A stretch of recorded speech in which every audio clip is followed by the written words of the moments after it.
ಮೂಡಾ ಕೇಸ್ನಲ್ಲಿ CM ಸಿದ್ದರಾಮಯ್ಯನವರಿಗೆ big relief ಸಿಕ್ಕಿರೋದ್ರಿಂದ ದೂರುದಾರ ಸ್ನೇಹಮಯಿ ಕೃಷ್ಣ ಕೆಂಡಾಮಂಡಲರಾಗಿದ್ದಾರೆ. ಅವಿವೇಕಿಗಳು ಬರೆದ report ಇದು, ನಾನೇ ಈ ಕೇಸ್ ಸಾಬೀತು ಮಾಡ್ತೀನಿ, ಇದು ರಾಜಕೀಯ ಪ್ರೇರಿತ ವರದಿ ಅಂತ ಸ್ನೇಹಮಯಿ ಕೃಷ್ಣ ಅವರ ಆರೋಪ. ಸಿಎಂ ಸಿದ್ದರಾಮಯ್ಯ ಶಿಕ್ಷೆ ಕೊಡಿಸ್ತೀನಿ ಅಂತ ಶಪಥ ಮಾಡಿದ್ದಾರೆ. ಪಬ್ಲಿಕ್ ಟಿವಿಗೆ ದೂರುದಾರ ಸ್ನೇಹಮಯಿ ಕೃಷ್ಣ ಮಾತನಾಡುವಂಥ ಸಂದರ್ಭದಲ್ಲಿ ಈ ಹೇಳಿಕೆಯನ್ನು ಸ್ಪಷ್ಟಪಡಿಸಿದ್ದಾರೆ. ಏನು ಹೇಳಿದ್ದಾರೆ ಅವರು ಅನ್ನೋದನ್ನು ಕೇಳಿಸ್ತೀವಿ, ನೋಡಿ. ಲೋಕಾಯುಕ್ತ ಕೇಸ್ಗೆ ಸಂಬಂಧಪಟ್ಟಂತೆ ಬಹುತೇಕ ನಾಳೆ ನ್ಯಾಯಾಲಯಕ್ಕೆ ಲೋಕಾಯುಕ್ತದವರು ರಿಪೋರ್ಟ್ ಸಲ್ಲಿಸ್ತಾ ಇದ್ದಾರೆ. ಆ ರಿಪೋರ್ಟಲ್ಲಿ ಬಿ ರಿಪೋರ್ಟ್ ಅಂದರೆ ಯಾವುದೇ ರೀತಿಯಾದ ಸಾಕ್ಷ್ಯಾಧಾರಗಳು ಇಲ್ಲ ಅನ್ನುವಂಥ ರಿಪೋರ್ಟನ್ನು ಸಲ್ಲಿಕೆ ಆಗ್ತಾ ಇದೆ ಅನ್ನುವಂಥ ಮಾಹಿತಿಗಳಿದ್ದಾವೆ. ಈಗ ಅದ್ರ ಬಗ್ಗೆ ಮಾತಾಡೋದಕ್ಕೆ ಸ್ವತಃ ದೂರುದಾರ ಆಗಿರುವಂಥ ಸ್ನೇಹಮಯಿ ಕೃಷ್ಣ ಅವರಿಗೆ ನಮ್ಮ ಜೊತೆಲಿದ್ದಾರೆ. ಸರ್, ಪ್ರಮುಖವಾಗಿ ಏನದು ಬಿ ರಿಪೋರ್ಟ್ ಸಲ್ಲಿಕೆ ಆಗ್ತಿದೆ? ಸರ್, ಸಾಕ್ಷಿಗಳ ಕೊರತೆಯಿಂದ ಬಿ ಅಂತಿಮ ವರದಿ ಸಲ್ಲಿಸಿದ್ವಿ ಅಂತೇಳಿ ಏನು 4 ಜನ ಆರೋಪಿಗಳಿದ್ದಾರೆ. 1ನೇ ಆರೋಪಿ ಸಿದ್ದರಾಮಯ್ಯ, 2ನೇ ಆರೋಪಿ ಪಾರ್ವತಿ, 3ನೇ ಆರೋಪಿ ಮಲ್ಲಿಕಾರ್ಜುನ ಸ್ವಾಮಿ, 4ನೇ ಆರೋಪಿ ದೇವರಾಜು. ಇವ್ರದ್ದು ಏನು ಆರೋಪ ಮಾಡಿದ್ದೀನಿ ಅದಕ್ಕೆ ಸಂಬಂಧಪಟ್ಟಾಗೆ ಸಾಕ್ಷ್ಯಗಳ ಕೊರತೆ ಇದೆ. ಹಾಗಾಗಿ ಅವ್ರ ವಿರುದ್ಧ ಬಿ ಅಂತಿಮ ವರದಿ ಸಲ್ಲಿಸ್ತಾ ಇದ್ವಿ. ಇದನ್ನು ನೀವು ಕೋರ್ಟಲ್ಲಿ ಪ್ರಶ್ನೆ ಮಾಡ್ಬೋದು ಅಂತೇಳಿ ನಂಗೆ ನೋಟಿಸನ್ನು ಕೊಟ್ಟಿದ್ದಾರೆ. ನಾನು ಏನು ಅನುಮಾನ ಇತ್ತು ಆ ಅನುಮಾನ ನಿಜ ಆಗಿದೆ. ತನಿಖಾಧಿಕಾರಿಗಳು ಎಷ್ಟು ಮಟ್ಟಿಗೆ ಅಂದರೆ ಸುಪ್ರೀಂ ಕೋರ್ಟ್ ಆದೇಶಕ್ಕೂ ಬೆಲೆ ಇಲ್ಲ, ಮಾನ್ಯ ಉಚ್ಚ ನ್ಯಾಯಾಲಯದ ನಂಬಿಕೆಗೂ ಕೂಡ ಬೆಲೆ ಇಲ್ಲ, ಕಾನೂನಿಗಂತೂ ಮೊದಲೇ ಬೆಲೆ ಇಲ್ಲ.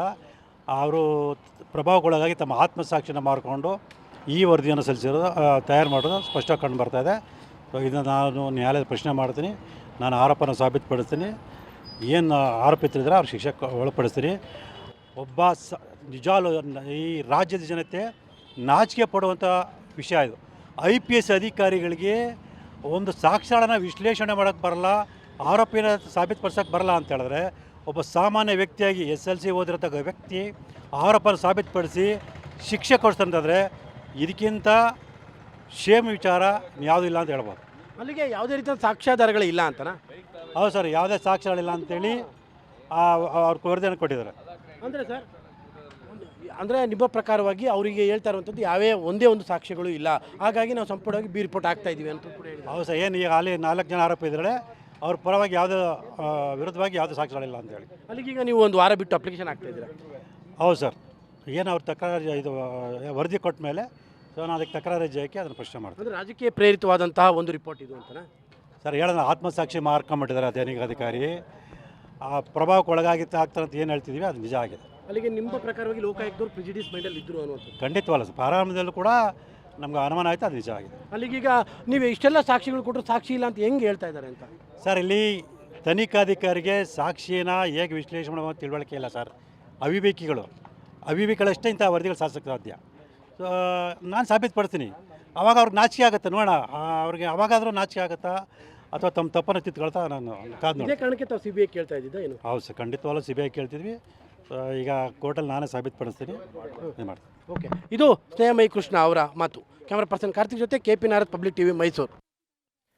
ಸೊ ಈಗ ಅವರು ಮತ್ತೊಮ್ಮೆ CBI ತನಿಖೆಗೆ ನಾನು ಕೇಳ್ತೀನಿ ಅನ್ನುವಂಥ ಮಾತನ್ನು ಆಡ್ತಾ ಇದ್ದಾರೆ. ಜೊತೆಗೆ ಇದನ್ನು ಪ್ರಶ್ನೆ ಮಾಡ್ತೀನಿ, ಈ ವರದಿಯನ್ನು ಏನು ಕೊಟ್ಟಿದ್ದಾರೆ, ಈ ರಿಪೋರ್ಟನ್ನು ಏನು ಕೊಟ್ಟಿದ್ದಾರೆ, ಇದಕ್ಕೂ ಕೂಡ ನಾನು ಪ್ರಶ್ನೆಯನ್ನು ಮಾಡ್ತೀನಿ, ನಾನೇ ವಾದವನ್ನು ಮಾಡ್ತೀನಿ ಅಂತ ಹೇಳಿದ್ದಾರೆ. ನೋಡೋಣ ಅದೇನಾಗುತ್ತೆ ಕೋರ್ಟ್ನಲ್ಲಿ, ಯಾವ ರೀತಿಯಾಗಿ ನಡೆಯುತ್ತೆ ಅಂತೇಳಿ, ಕೋರ್ಟ್ ಹೇಗೆ ಇದನ್ನು ಸ್ವೀಕಾರ ಮಾಡುತ್ತೆ. ಜೊತೆಗೆ ಕೋರ್ಟ್ನಲ್ಲಿ ಇನ್ನೂ ಬಾಕಿ ಇದೆಯಲ್ಲ, ಬಿ ರಿಪೋರ್ಟ್ ಕೊಟ್ಟ ತಕ್ಷಣ ಎಲ್ಲವೂ ಮುಗೀತು ಅಂತಲ್ಲ, ಕೋರ್ಟ್ನಲ್ಲಿ ಎಲ್ಲವೂ ಕೂಡ ಕ್ಲಿಯರ್ ಆಗಬೇಕಾಗತ್ತೆ. ಈಗ ಸದ್ಯಕ್ಕೆ ಲೋಕಾಯುಕ್ತ ಕೊಟ್ಟಂತಹ ರಿಪೋರ್ಟ್ನಲ್ಲಿ ಮಾತ್ರ ಸಿದ್ದರಾಮಯ್ಯನವರಿಗೆ ಒಂದಿಷ್ಟು ರಿಲೀಫ್ ಅಂತೂ ಸಿಕ್ಕಿದೆ, ಯಾವ ಅನುಮಾನವೂ ಕೂಡ ಇಲ್ಲ. ಇದರಲ್ಲಿ ಎನ್ಕ್ಲೋಜರ್ ಸಮರಿ ಅಂತ ಹೇಳ್ತಾರೆ. ಆ ನಿಟ್ಟಿನಲ್ಲಿ ಈಗ ಈ ಪ್ರಕರಣದಲ್ಲಿ ಇವರ ಪಾತ್ರ ಏನೂ ಇಲ್ಲ, ಅವರ ಮೇಲೆ ಏನು ಆರೋಪ ಬಂದಿತ್ತು ಆ ಆರೋಪಗಳಿಗೆ ತಕ್ಕಂತೆ ಸಾಕ್ಷಿಗಳಿಲ್ಲ ಅನ್ನೋ ರೀತಿಯಲ್ಲಿ ಈಗ ರಿಪೋರ್ಟನ್ನು ಕೊಟ್ಟಿದ್ದಾರೆ. ರಿಪೋರ್ಟ್ ನಾಳೆ ಕೋರ್ಟ್ಗೆ ಸಬ್ಮಿಟ್ ಆಗುತ್ತೆ.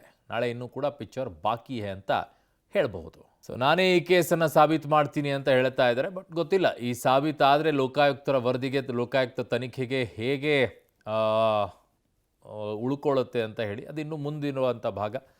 ಸದ್ಯಕ್ಕಂತೂ ಲೋಕಾಯುಕ್ತರಿಗೆ, ಮೈಸೂರು ಲೋಕಾಯುಕ್ತರು ಯಾವ ಆರೋಪವನ್ನು ಅವ್ರ ಮೇಲೆ ಮಾಡ್ತಾಯಿದ್ರು ಅದೇ ನಿಟ್ಟಿನಲ್ಲಿ ಅವರು ಕೂಡ ಈಗ ರಿಪೋರ್ಟನ್ನು ಕೊಟ್ಟಿದ್ದಾರೆ.